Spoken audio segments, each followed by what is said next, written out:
Welcome to the quintessential listening poetry online radio and YouTube podcast, streamed live from the heart of Washington, D.C. Here, you'll find a portal to vibrant voices, echoing souls, and an ongoing celebration of the extraordinary power of language. So, prepare yourself to join host Dr. Michael Anthony Ingram and his special guests as they explore traditional and spoken word forms of poetry.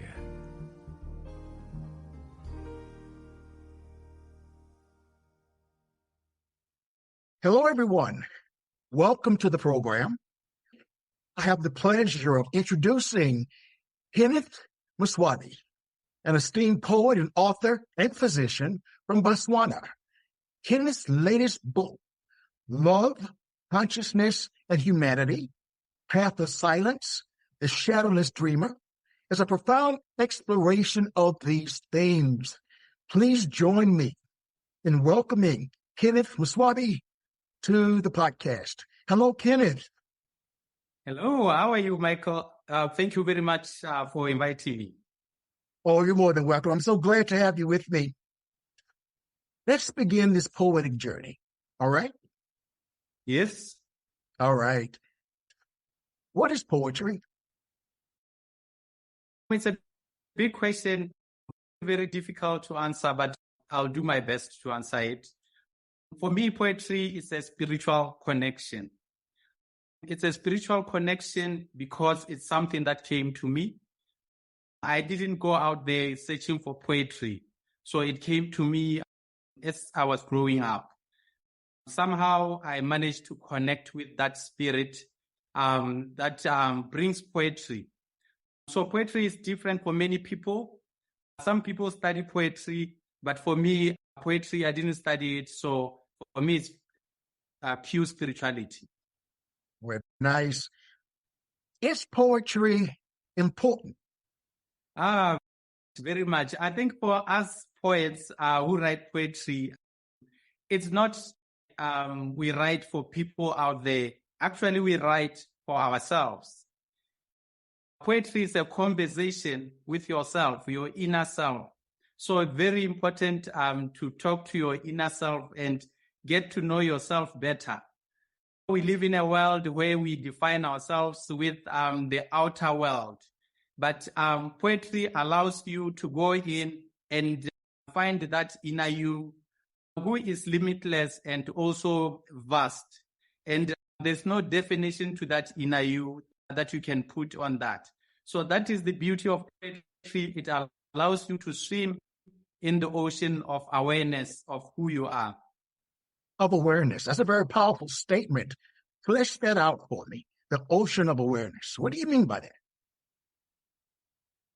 The ocean of awareness is just the realization that who you are is just limitless, is vast, there is nothing that you can put in front and say, this is who I am. It's something, normally we use the word nothingness. When we use the word nothingness, we actually mean that is basically the platform for everything to happen. So that is basically the ocean of awareness. It's a platform where everything that you can ever think of can happen.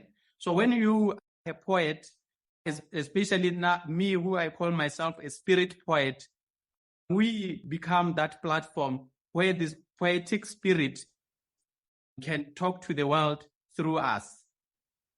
Very nice. Please share with me an early experience where you learned that poetic language had power. Actually, my early experience was around my teenage years. I started maybe falling in love. And when I was just falling in love, somehow I was a bit shy at the time. I started wanting to talk to some girls that I have fallen for. And nothing was coming out through my mouth. So I tried to write letters. So during that time, there was no phones and no SMSs, no messaging. So we were writing letters that time. So once I started writing letters, I found out that what was coming out was more poetry when I tried to express my inner feelings. So that was at the time a bit too much maybe for the girls, because some of them didn't understand it. They thought this one was crazy. Too much love. Right. So you were able to shape your words into a poem.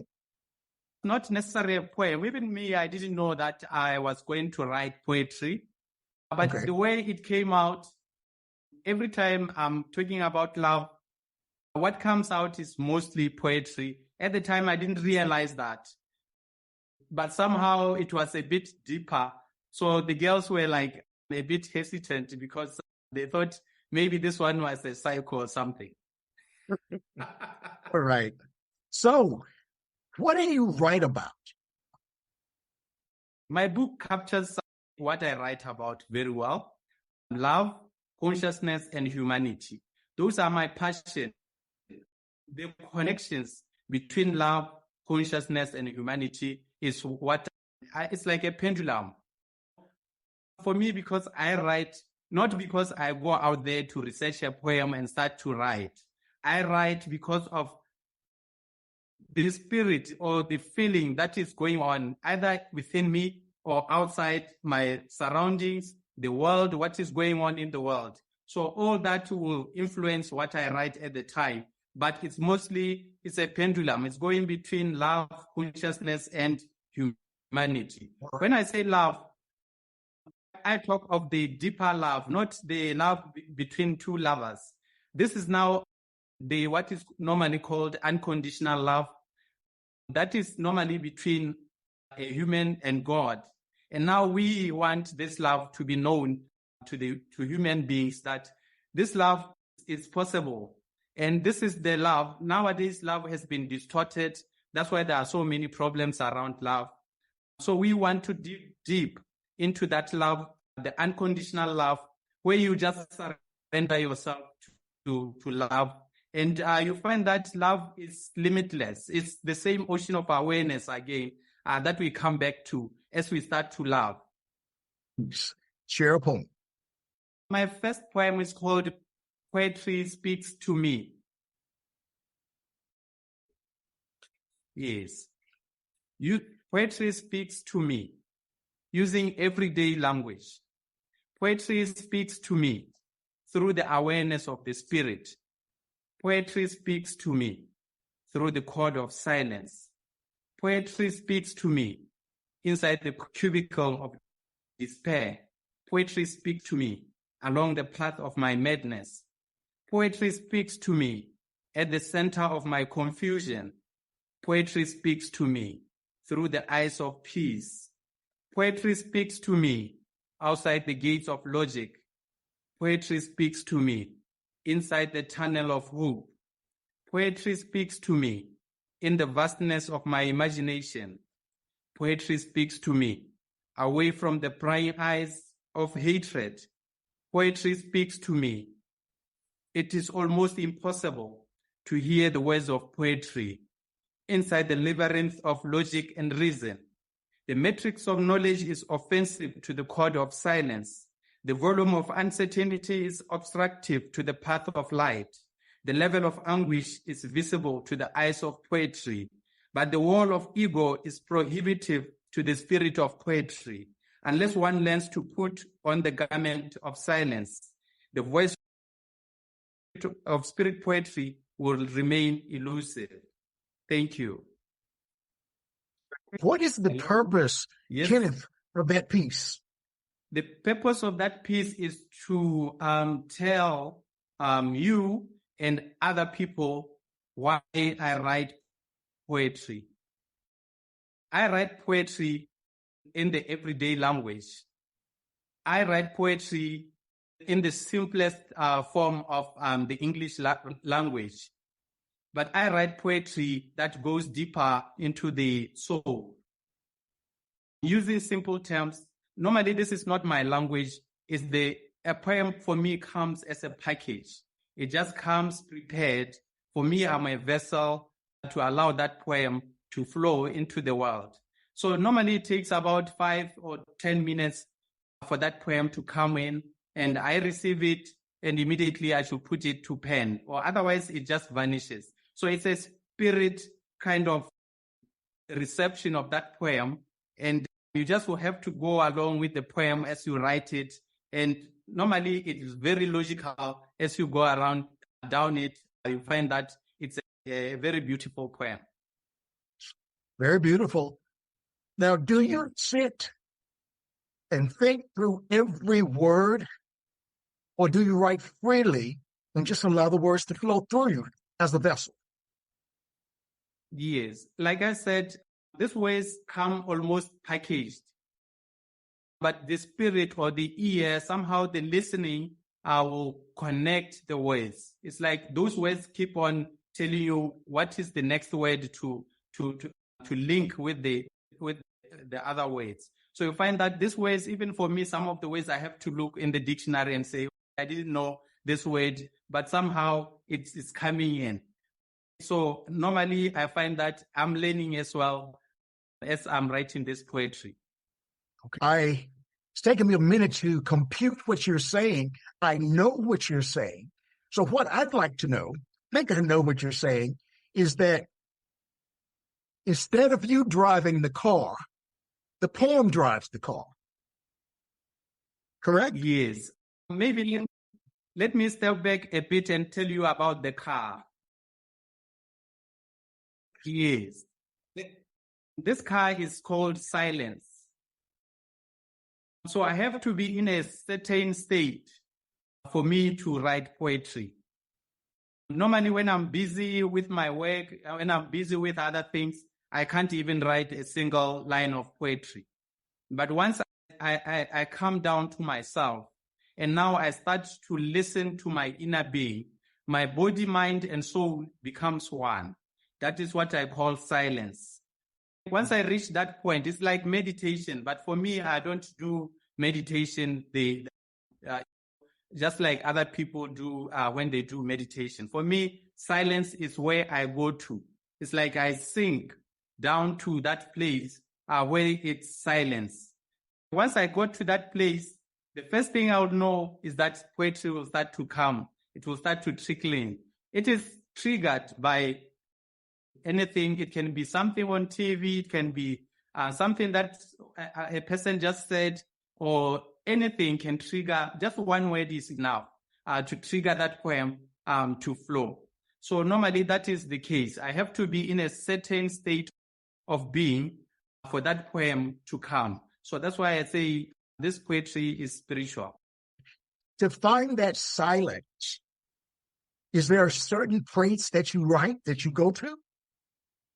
Physical place? No, actually the silence is inside. Okay. The silence is inside. Right. So let's say a river or an ocean with waves. So now you are waiting for those waves to calm down until you are very, very calm. Yeah. That is the silence.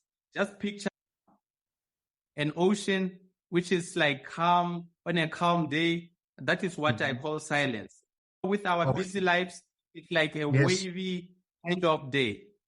Mm-hmm. I understand. I guess I was thinking in terms of the silence, finding a silent place so that the silence can flow through your body.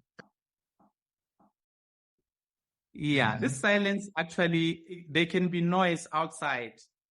As long as you yourself, you are in that place of silence, anything can happen. Very nice. That's true. That's true. Kenneth, all great writers have great writing influences. What were some of yours, and what makes them great in your eyes? I started writing poetry on a daily basis around 2014.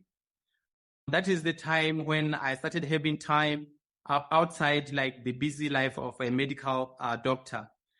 I started having time, and I started having these times when poetry started to flow.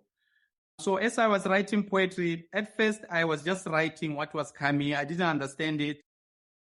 I thought it was just fun. It was giving me a pleasure writing poetry. So I just went along. I went along with it. But as I was writing, maybe about a year later, I came across the works of Rumi. I don't know if Rumi, the Asian poet. Yes. Yeah. Once I came across Rumi's poetry. That was my wake-up call to say, this thing that I'm writing actually is just not me just putting down stuff. When I met the works of Rumi, I found that what I was writing was actually what Rumi was writing. But then Rumi lived in the 13th century. So that was a mind-blowing moment of awareness at the time. And I said, maybe there is something here. Why I'm not, I don't practice Islam. Rumi was an Islamic, was living in the 13th century. So we are divided by time. I've never read Rumi's poems before. So those kind of questions and answers started coming. What is the connection? What is the connection between me and Rumi that will make us write about the same time when we live in, we are divided by space and time. So we find that now this is what spirituality is all about. Spirituality is timeless. It can connect you with someone who lived in the 13th century, and you can understand and have the same understanding about many aspects of life, especially love. Rumi writes about love a lot, and that kind of love that Rumi writes about is what I finding myself to be writing about. All right. Were there other poetic nuggets that you took from Rumi? From Rumi, it's just the special relationship between Rumi and normally he calls this other entity my beloved. Yes, for me, I come from a Christian standpoint. And for me, I have a deep connection with Jesus Christ. And at the same level as Rumi connect with my beloved.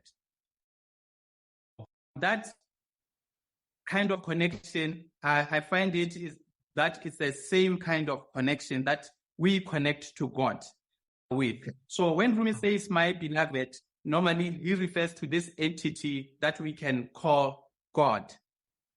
Yes, that is really inspiring because now it becomes personal. It's love which is personal, but it's very deep. Yes, I understand that. Is there anyone else that you've read, that you've liked their work? Yes, I interact with so many poets. I do engage in different platforms of poetry. There are so many poetry. Normally we speak of Maya Angelou.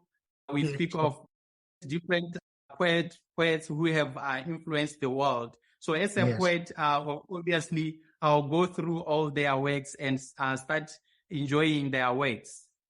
But there are also contemporary poets whom are not yet known, but they write deep. What we want is poetry that connects people. We live in a clouded world where everything can happen. Things are driven by materialism. So with materialism and money as the driver, people can lose themselves in that temporary kind of things. But the spirit world is the opposite of that because it's everlasting. You talk about things that are not new today and old tomorrow. You talk about things that will be there today, will be there tomorrow, even in the times of the next generation. So it's like holding a rope that connects us to our ancestors and even to the future. So that is what we are doing. We are the custodians of this immaterial aspect of life. Very nice. Please share another poem.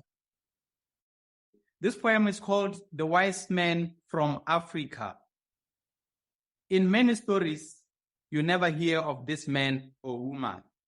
He is subdued and oftentimes neglected. He has no holds of photographers to follow him. Like a burning tree, he will perish with his secrets. His sins will be obliterated by the fire of obscurity. There is something interesting about wisdom. It never chooses a certain place or location.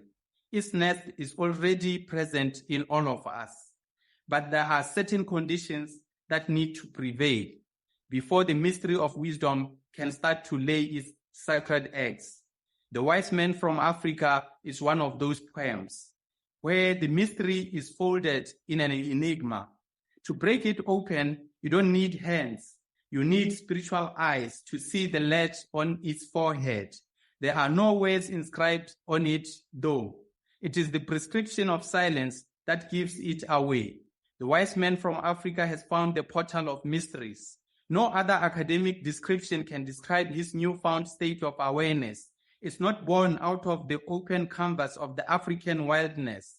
It is distilled from the natural It is not distilled from the natural African herbs. It is the most abundant phenomenon in all of the universe that pervades his body, mind, and soul, conquering every one of his senses. Silence is the key to this enigma. It has no explanation or root cause. It's not a disease or birthmark. Silence is the garment that opens every avenue of wisdom, and the Wise Man from Africa has found its nest. Usually it builds its nest in Eastern philosophies or in ancient Greek mythologies, but this time it did not want an old sacred bowl or a piece of ancient wood. It settled for a common law, where it ignited its sacred fire. Like a phoenix, it has to rise out of its own ashes and occupy the fabric of existence. Silence, wisdom, and Africa are not usually mentioned in one template, but the dawn of enlightenment began in Africa. It is an ancient place full of mysteries, most of them hidden under the sand dunes of the Kalahari and the Sahara deserts. Some of them swallowed by the passing of time. The Wise Man from Africa is not a pure coincidence or a political masquerade. It's a taste of all things possible, a real journey of life. To all of humanity, God gives, but it is the neglected gift that holds the key to mankind's spiritual awakening. Listen to the Wise Man from Africa. It's a poem about nothingness, consciousness, and illumination. Thank you. Thank you. There's a lot of existentialism in that poem. Speaking of Africa, I've interviewed people, poets from all over the world, and you're the first guest I've had from the country of Botswana. Tell us more about Botswana, my friend. And also tell us how living in Botswana has shaped your poetry, if it has. Botswana is a country in southern Africa. It's a small country. It's not normally mentioned, but we are popular in terms of democracy, in terms of peace, in terms of sports. We have a few athletes who normally compete even with big athletes from the US and Jamaica. So those things put us on the map. But otherwise, we are also known for the wildlife here in Botswana. This is the place where you find the Okavango Delta, which is a renowned tourism destination. Thank you. Yes. So in terms of how living in Botswana has shaped your poetry, tell me more about that. I want to hear that. In Botswana, from my childhood to now, I will tell you that I have experienced all the levels of life. I have experienced village life, I have experienced town life, and I have experienced city life. Having those different experiences will build you, because in a village life, you learn about suffering, you learn about humanity, you learn about beauty and love when there is no materialism present. So there are those big things that are present, even when you don't have any material things. So those things will later inform you it will later inform you more about life. As you see people struggling with materialism. You remember those days when you didn't have anything, but you were very happy. So all those will teach you about life. That life is not having plenty. Life is the connections that you have with the people around you, with yourself. So Botswana is a peaceful country. So without the interruptions of war and conflicts, so Botswana has allowed me to invest in myself and connect with my inner self. That now reconnected me to the spirit within. For me, silence has been there since my childhood.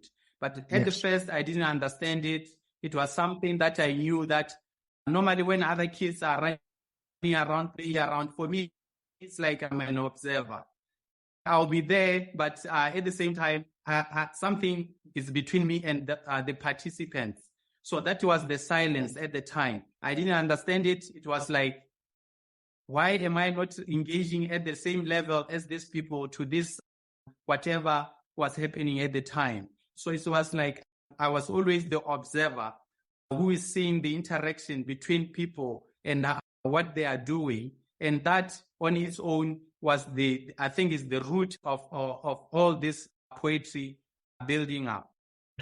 The reason I asked that question is that I hail from High Point, North Carolina. It's a small town in North Carolina, although it's the world's furniture capital, still a very small town. And I grew up on the Black side of town. And I know how that has shaped my work over the years, coming from that environment, loving that environment, but it's a different environment when you grow up in a small town as opposed to a city. There was less hustle and bustle. So I think my work reflects that. So that was the reason for that question. And thank you for sharing the answer. Very nice. Very nice. Now, when you write, Kenneth, and you write about a lot of issues, love, understanding spirituality, does it hurt you to write poetry? If not, why not? Not in a physical sense. Not in a physical sense, I don't mean, no. Yes. Poetry for me is a connection. It's a connection to people. When I write about sadness, when I write about sorrow, I connect to the people who are facing sorrow and I live their reality. That connection on its own is pain. But at the same time, the realization of that connection as well as a spiritual connection makes you to see the ocean that we are, the ocean of awareness that is there. This particular person might be undergoing this problem, but when you go deep into their problem, you find that you yourself can undergo the same problem. So you come to understand them better and to even have compassion for them and have sympathy for them. So poetry builds you as a person. At the same time, it makes you to connect with other people in different situations very well. Very nice. Being able to connect with another person is empathy. And my next question ordinarily is, are you willing to be hurt by the poetry of others? And that's what it sounds like you're saying, especially when we focus on poetry, that when you listen to others, share their work or read their work, there are some feelings that flow as a consequence. Now, correct me if I'm wrong. For me, poetry, yes, touches me at that deeper level. When I listen to people cry, I found myself many times with tears rolling. So poetry is a connection. For me, it's a connection. I understand the language of poetry very much. When I listen to poetry, even more poetry starts coming out of me. It's like now it's bouncing back from me, kind of going back to them, but it's the same poetry again flowing. So poetry is it's a spiritual language. It's deep. When you allow it to go, we have built so many walls around ourselves, but poets like me have broken all those walls. So we are naked. So every emotion that comes from that person is real to us. And we we feel it. It's funny. You must have listened to my show 100 times, because another question that I ask, and you're answering all of them, is poetry building a wall or letting your guard down? And you mentioned the word wall. Flesh that out for me. Is poetry building a wall or letting your guard down? I just want to hear your thoughts even more. Basically, my kind of poetry is spiritual. So we can take it in terms of, there is the physical world. So someone can choose to live in the physical world, and someone can choose to live both in the physical and in the spiritual. The spiritual world has got no walls. The spiritual world is limitless. You don't put perimeters around you. Immediately you start labeling yourself, you have put a perimeter. You have put yourself in a certain subset. And the spiritual world is a vast world where everything is connected. You don't put yourself in a perimeter and say, I'm black, I'm white, I'm this, I'm Michael, I'm Kenneth, I'm an African. That is limiting yourself. So in the physical world, those things are celebrated. That is the difference. So as a spirit poet, we have broken down the walls. We are vulnerable. We are naked. We flow with nature. We flow with the spirit world. We are connected to the spirit world. So what happens in Gaza will touch me when I'm here, because I have no walls that I have surrounded myself with. Very nice. Please share another poem, my friend. Share another poem. Okay. This poem is called Drinking from This Cup.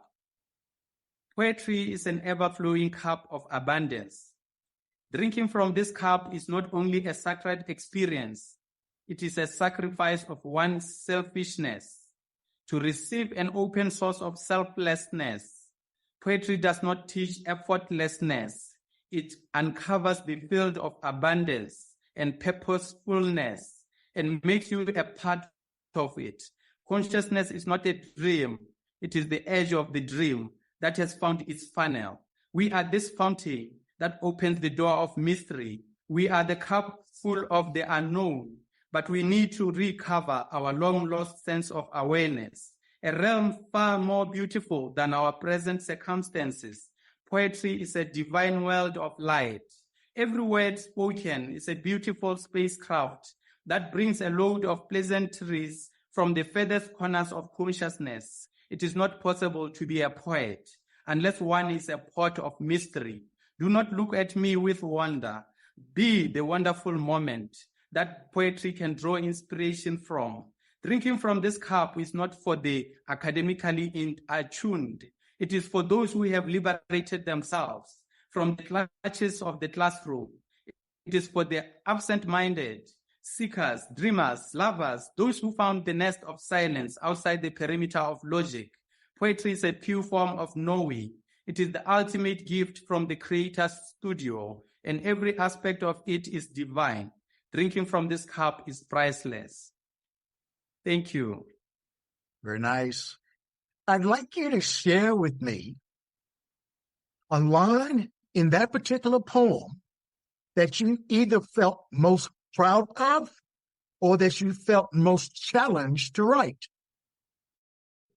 In terms of challenge, I don't have any challenge. Like I told you, it's a 5-minute thing. It happens. If I even do something, I can even miss it. It's like a moment of inspiration. It comes. Mm-hmm. If I don't grab it, it's gone. So normally I know I have the ear to listen to it. When it comes, I leave everything that I'm doing. I start writing it down. Immediately I put it down. I understand it 100%. It just connects with who I am. So in this poem, I think I like the line that it says, poetry is a pure form of knowing. Like I have said before, awareness. We always come back to the word awareness. Nowadays we hear of words like enlightenment. People take them very easy. They take them lightly. They think There are just ways that are used maybe by the new age. There are ways that are used by, but it's like re-waking from your reality. We have lived in this reality since we were born, but some people will even go on and pass on without even waking up. It is reawakening to your spiritual self. We are spirit beings, and now we are challenged by this material world. We have to experience the material world, but we should not forget who we are. And you find that when people are in this material world, they attach to the material world. And by attaching to your material world, you lose yourself. So that is the problem. These are experiences, but for some people, they are so magnetic that they lose their spiritual self and connect with the physical self, only to find that with time, all these things passes away, and they will keep on chasing for more to try and fill the void. But if you awaken to who you really are, you will enjoy these experiences. You will even accept the sadness, the downs of life. You will come to know that I'm here for these experiences. Some of the experiences will be joy. Some of the experiences will be sorrow. So all these experiences builds you spiritually. So you will come to this understanding of life, which is far richer, which is far more deeper. You find that in our world today, many people are suffering because we have attached ourselves to materialism. We celebrate people who have hoarded all the things that are material. We don't celebrate people who come out as spiritual. But those are the people who are the custodian of who we are as humanity. Materialism, we get most of our material stuff from the planet. Look at the state of the planet right now. We are even thinking of going to other planets to get more material. That is the kind of mindset for someone who is material. Unfortunately, we live in a world of science where science has brought very beautiful gadgets, very beautiful technology that makes life easy. And we find that as really exciting, and we are attracted to those things. Yes, they are very beautiful. Yes, they make life easy, but they make us forget who we are. That is the sad part of it. They make us forget to connect with each other, which is the foundation of who we are. When you didn't want to share one of your poems with someone because you felt it was too personal or too intimate? Okay. For me, these poems are, like I told you, I am very vulnerable. I have let myself everything. I am naked. So these poems are not personal. They are for the world to enjoy. So most of the time, I do share almost all of the poems. Sometimes I miss writing poetry. There are times when I'm busy and I miss writing poetry, and I'll try to scribble some poems and nothing is coming out. Those are the poems that normally don't go anywhere because I'll be scribbling, and on the way, it will be dry. Nothing will be coming out. So I'll realize that now, no, this is not it. This is not how to write poetry for me. So I'll wait for that moment. I'll have to go back to the silence. I'll have to cultivate the silence to bring the moment of poetry back. Very nice. Basically, that is how it is. Yes. Please share another poem, Kenneth. I enjoy hearing your work. Please share another poem with me. This one is called In Search of Poetry. I went to the market in search of poetry. She was not among the many customers. She was hidden in their facial expressions. She was everywhere and nowhere. It was a warm summer day with clouds hanging loosely to the fabric of existence. There among the clouds, poetry stared at me, inviting me to enter the realm of imagination. I stretched my arms to touch her beautiful skin. It was a futile act of desperation. Poetry was very far away from me. yet I could feel her breath. It was near my heart. I was puzzled by this act of magic. It was a mystery out of the mystic's bag of tricks. Poetry was actually inside me. I was her, and she was me.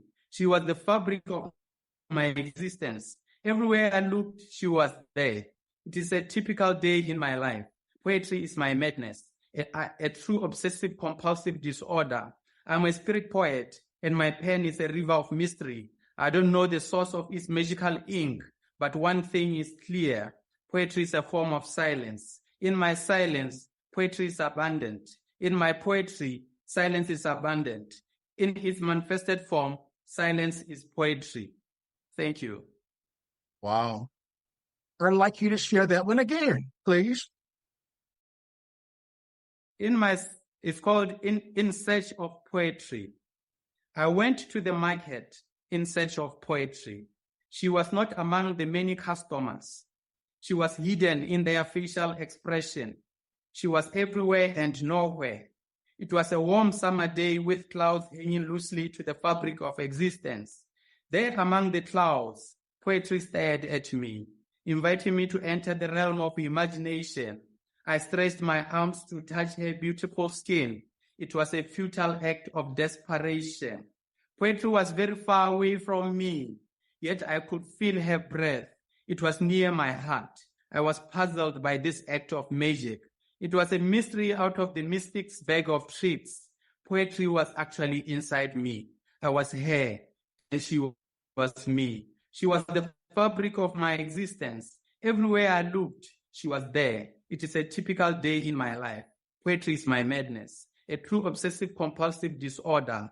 I'm a spirit poet, and my pen is a river of mystery. I don't know the source of its magic ink, but one thing is clear. Poetry is a form of silence. In my silence, poetry is abundant. In my poetry, silence is abundant. In its manifested form, silence is poetry. Thank you. Now, in that piece, were there lines that came to you that you felt proud of, most proud of, you felt challenged by in that piece? Beautiful piece. In this piece, the last part there that says silence is poetry is the connection. Like I told you, from my childhood, I was living the life of silence. I didn't know what silence was, but I knew it was present in my life. But later on in my adult life, that silence crystallized to become poetry. Now I can feel the silence. The silence is coming out now as poetry. So every time I go back to my inner self, I submerge myself in this silence, poetry will just come out. Now, please share another poem. On my book, I've called myself the Shadowless Dreamer. So this poem is called the Shadowless Dreamer. In the realm of mystery, life is both a dream and a sacred show. There are no loud voices except for the voice of silence that is ever present to give guidance and to illuminate the true path. The Shadowless Dreamer is a mystical being living in the shadows, yet totally illuminated. He speaks the language of the sacred light. He breathes the substance of life. Like a gigantic oasis in the desert, he's a poetic messenger in a world full of uncertainty, ready to deliver the nutritious fruits of love, consciousness, and humanity. In this epistle, the Shadowless Dreamer is wide awake inside the realm of mysteries, surrounded by the large landscape of tranquility. He is not bothered by the huge cloak of silence that hovers over him with a bright beam of light. This is the moment he has been waiting for. Silence is his gateway to the dimensionless realm of mystery, where poetry grows on the face of God, and poems are divine pearls, bringing healing to every heart. This is the mystery and the mission, to harvest poems from the amazing face of God. These poems are not only full of unconditional love, they are the source of life, consciousness, and humanity. They contain an abundance of peace, hope, and happiness. They are the sacred molecules of existence. They are the fabric of eternity. The Shadowless Dreamer is here to serve you with the divine nectar. spirit poetry is the illumination of the face of God. These poems are like nectar, full of charm. Their formulation is shrouded in mystery. Thank you. Our last interaction made me wonder, how has being a poet affected your practice as a physician? Yes. Being a spirit poet, for that matter, is liberating. Nowadays, we live in a world where we are slaves to our work or our careers. You find that you pursue a career, you find that you achieve what you were pursuing, but you are not fulfilled. It's because we define ourselves with the careers that we pursue. But with being a spirit poet and being a spiritual person makes me liberated from the medical practice.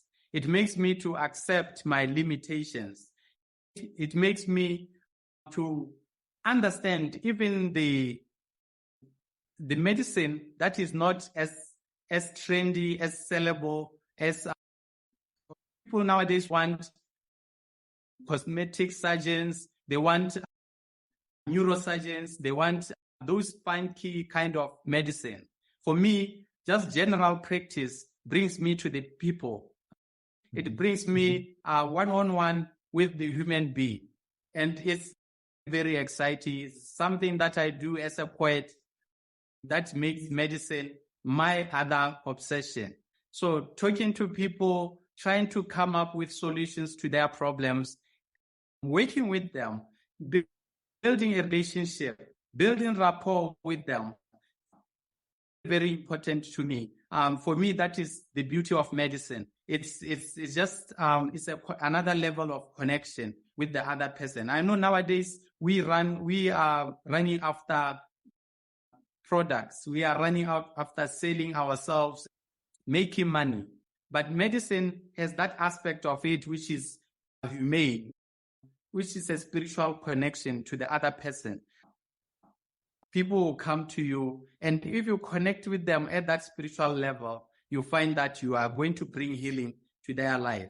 So we are missing a lot in terms of healing our patients when we just prescribe medications, but we are not connecting with the patients. Please share 2 poems this time, my friend. 2 poems. Okay.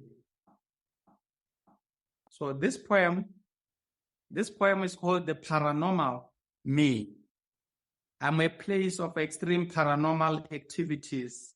It's not the UFOs that occupies my skies or the ghostly presence that inhabits my inner being. It is peace, kindness, humility, compassion, gentleness, hope, faith, and love.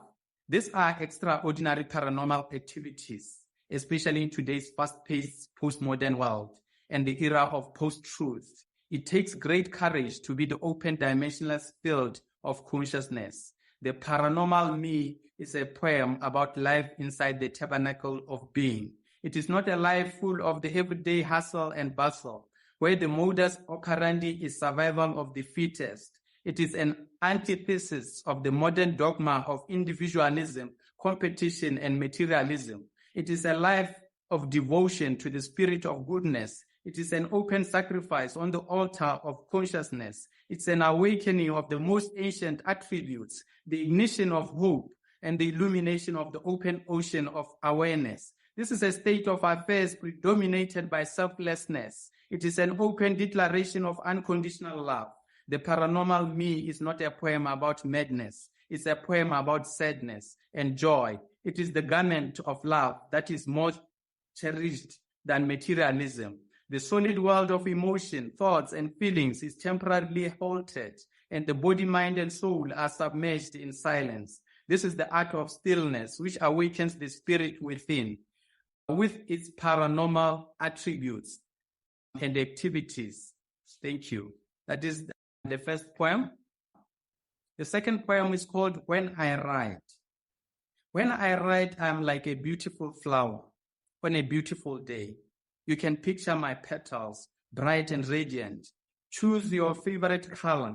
That is the kind of flower I am. Not even my mind can paint its emotions. They are vibrant, calm, kind, lovely, and all the other beautiful feelings. The fragrance is out of this world, understood only by gardeners, lovers, and mystics. The pattern is extraordinarily simple, yet sophisticated, like an orgasmic rapturing of reality. When I write, I'm a complete mystery. Nothingness occupies my body, mind, and soul. No prior knowledge or awareness. The poem reaches its peak just as it is started. It's a complete mystery packaged in a Pandora's box. When I write, I am like a flower making nectar. It doesn't know the bumblebee as orders, but it cares much about the spiritual side of their relationship. It prepares not only the perfect taste, but the perfect picture, smell, and background, allowing the bumblebee to take a selfie as well as engorge on the delicious nectar. When I write, I know exactly how you feel, what you want, and how you want it. It's knowing beyond my five senses. When I write, I give you unconditional love. Regardless of the sorrow or joy that oozes from my poem, it is very well prepared, spiced, cooked, and served. It's like a perfect moment. It's full of all the ingredients of life. Thank you. Wow. Who's the audience for your work, Kenneth? First of all, it's me. First of all, it's me. Okay. So it has to pass through me first. I am the vessel that allows it to flow on. So normally, I am the one who is in awe of this poem. And then I just want to share it. I just want to share the ecstasy of this poem. That's why now the world becomes my audience. It's the sharing of the ecstasy. My hope is that it's getting out the same feeling that I'm feeling when I read it. So that is normally my hope, and that's why I share poetry. Very nice. There are people out there that don't always understand poetry. So what is it that you wish people knew about poetry in general? Yes. In terms of assisting them understanding. Yes, talk to me. My poetry is a medium for people to know themselves. It's a medium to tell people that there is life, there is a bigger life that is in you that you are missing out. It's to tell people, to inspire people in whatever circumstances or situations that they are in, to say, you might not have this or that, but you have you. You are existence. You are the source of life. So within you is the well of living water. So go down into yourself. Very nice. So with your book, if I was someone standing in a line or on Amazon to purchase your book, what additional advice would you give me before I read it? First of all, I think my first poetry says Poetry 101. It's an advice. All right. Okay? It's a classroom of poetry. It just tells you that these are living ways. Handle them with care and love. Great. And tenderness. Okay. Yes. So these are living ways. Allow them to come into you. They will cleanse you. They will illuminate you. They will make you drink from the well of living water. So this well of living water is the realization that who exactly you are is not who you think you are. You are a spirit human being. You are just here to experience life. It's a short time. It might be 70 years, it might be 100 years, but it's a short time in spiritual realities. Enjoy the experiences, but the most important thing is to be aware of who you are, because you are that other person. You are one with everyone else that you see. You are not an individual. You are part of that person. You are part of that other person. So by doing that, you should have compassion for yourself. That other person is still you, but you have divided yourself to come into this world to experience life. When you go back into the spiritual world, you will be one thing. So you will be connected. You have to awaken to that reality for you to have a better experience of this life. Tell me about the cover of your book. How was it created? This cover, actually, I don't have resources to do very technical stuff. So the cover was actually, the photo was taken by my cousin. It's a photo of at our village. We live next to the Okavango Delta. I'm from the region of the Okavango Delta. So this is the Okavango Delta here on the front cover. And I decided, for me, it's not about me. This book is not about me. That's why the picture there is a shadow. It doesn't want you to engage with me as a person. It wants you to engage with yourself. So you can be the picture. That's why it's blank. It's a celluloid that says this shadow can be your shadow. So it can be anyone's shadow. Yes, but the water, because water is spiritual. Water is spiritual. So that connection that you find in water is the spiritual connection. And then we have a sunset there. Sunset is always a beautiful time. So this is beauty. What you are reading is beauty, but allow it to flow into you. Allow it to cleanse you, to make you are the source of light. You are the source of light. I have one quotation somewhere. I don't know, maybe I have lost it, but I would have loved to share it. No, please. So the first one says, "In my own corner of the universe, I shall burst into a supernova, not to intimidate anyone or make anyone sick, but to inspire. Today is one day."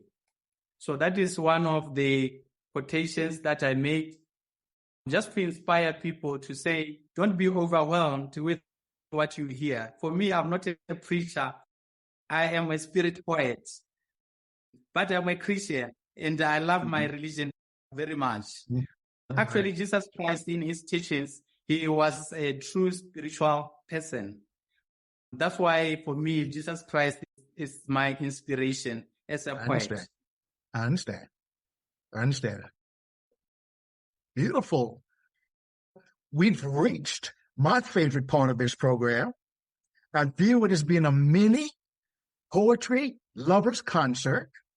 This is an opportunity for you to share 3 or 4 of your works back to back without interruption from me. No questions. Just you, Kenneth, and you're on the stage. Yes. The first poem is called "The Curtain of Nothingness." The spirit poet is naked, except for the curtain of nothingness that wraps around his being. It is the openness of the heart that steers the spirit to emerge from the burrows of eternity and paint the colorful petals of existence.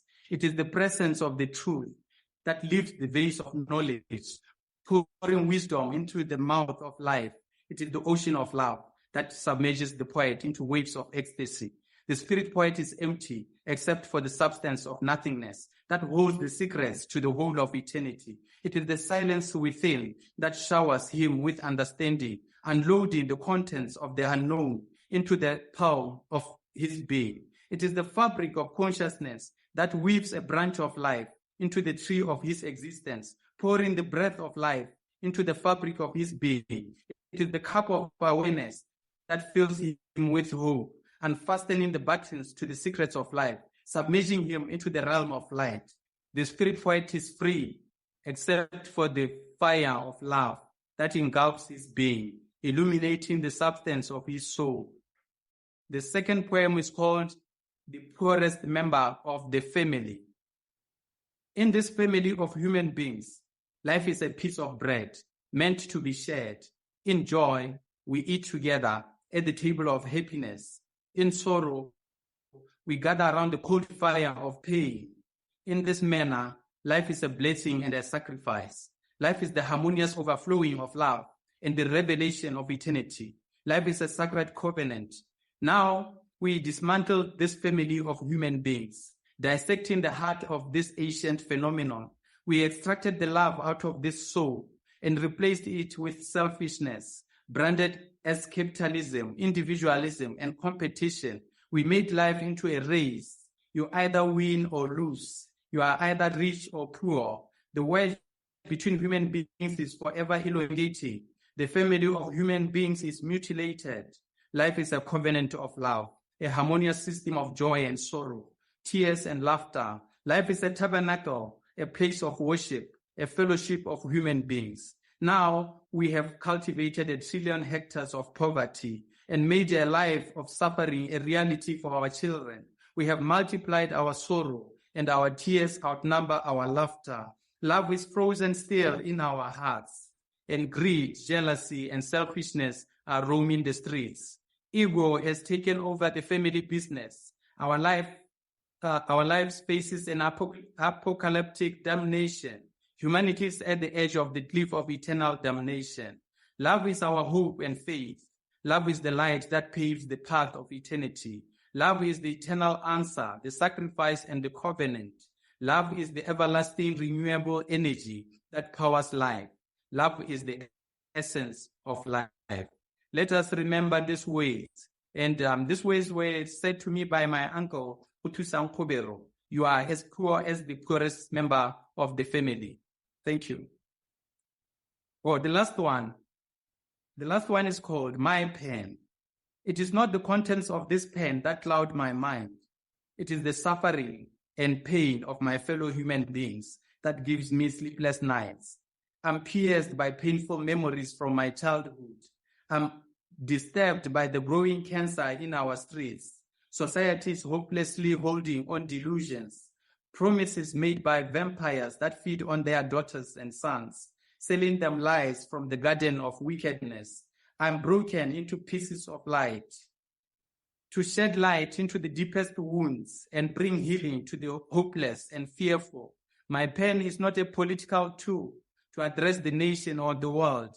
My pen is a spiritual knife to undress their darkness, to unveil the path of love and ignite the fire of hope.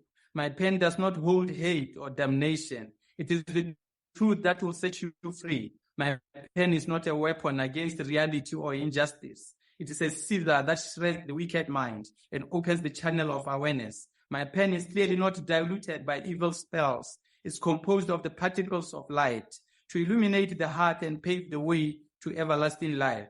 My pen is a molecule on the fabric of existence that holds life together and brings hope to each and every heart.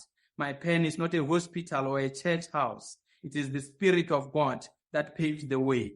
I'm drunk from the cup of His love. Thank you. Very nice. Thank you very much. We're not done. Based on everything you've said, in this world, there's good, there's bad, there's ugly, as well as indifference. So what then do you view as being the role of a poet in modern day society? Again, I come back to say, for me, I'm a spirit poet. Other poets can write about the beauty of nature. Some poets can write about suffering or sorrow. Some poems can write about injustices, inequalities, and the politics of life. So different poets have got their connections with the substance of life. For me, I'm a spirit poem, and my role in this world is to say, we are here together. This is an experience. We came here to experience both pain and joy. Those things will happen in our lives regardless of what we have, regardless of our situation, our location, our race, our color, our religion. We'll experience joy, we'll experience sorrow. But we have to help each other to understand these experiences. We have to hold each other's hand as we go through these experiences so that we make these experiences light on everyone. These are the experience of life. Unless we come together and we share them together, there's no how we are going to enjoy this life. I know that you're a vessel for this work, but what have you learned about yourself being through your poetry? For myself, I have two selves, the inner self and the outer self. Mm-hmm. The outer self is the self that engages with life. The outer self is the one who's experiencing life. The outer self is the one who's the doctor. But that outer self cannot survive on his own. That outer self has to come back to the inner self.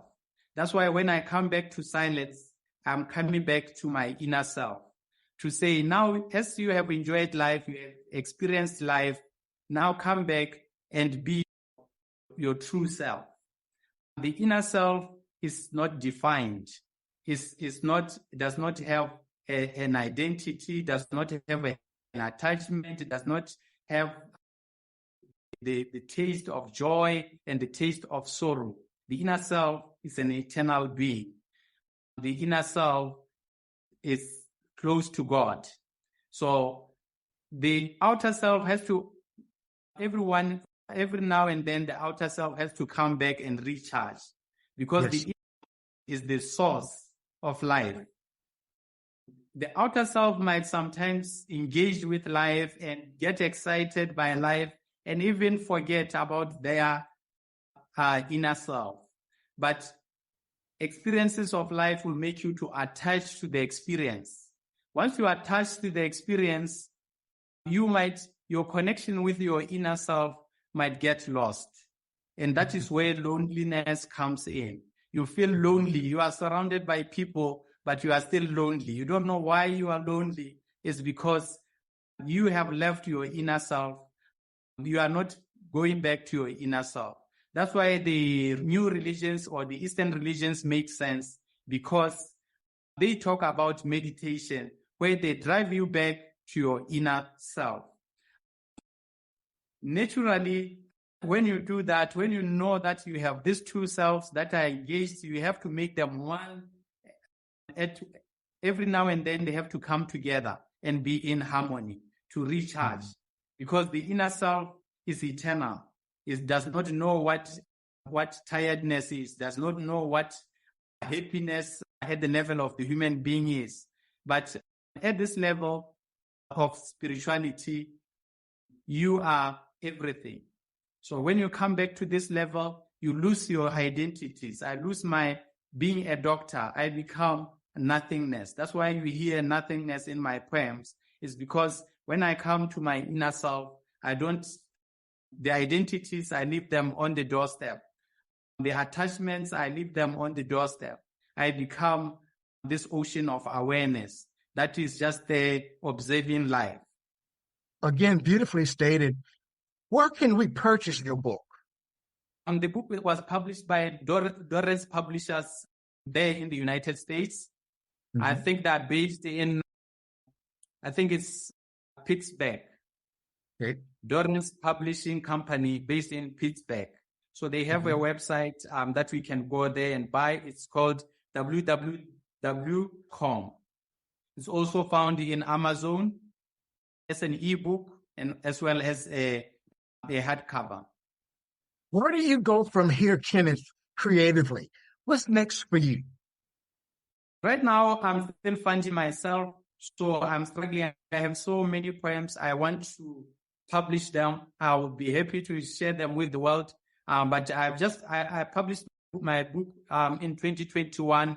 Now I'm saving to publish my other books. I think I'll make separate books, maybe one that tackles emotions, so that now people can engage with them at a personal level, not mixing. Maybe consciousness is a big topic for many people. But when you bring it down to just the understanding of what sorrow is, when you bring it down to what the understanding of what happiness is, because nowadays, actually, there's no happiness in life. It's only excitement. Most people are just excited. You find that you go out, you get excited, you think that is happiness.